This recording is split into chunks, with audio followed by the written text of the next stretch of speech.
Herkese iyi seyirler arkadaşlar. Kanalımıza hoş geldiniz. Elçin Sango'nun sürprizi. Oyuncu kadınların güçlerinin farkında olmalarının önemini dikkat çeken projede ilk adımını atmaktan korkmayın dedi.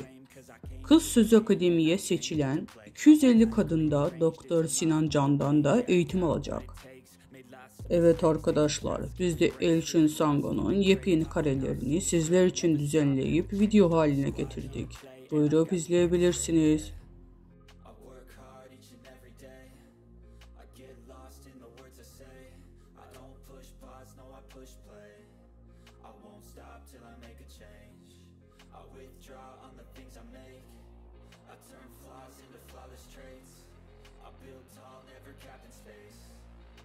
Stop till I hear him say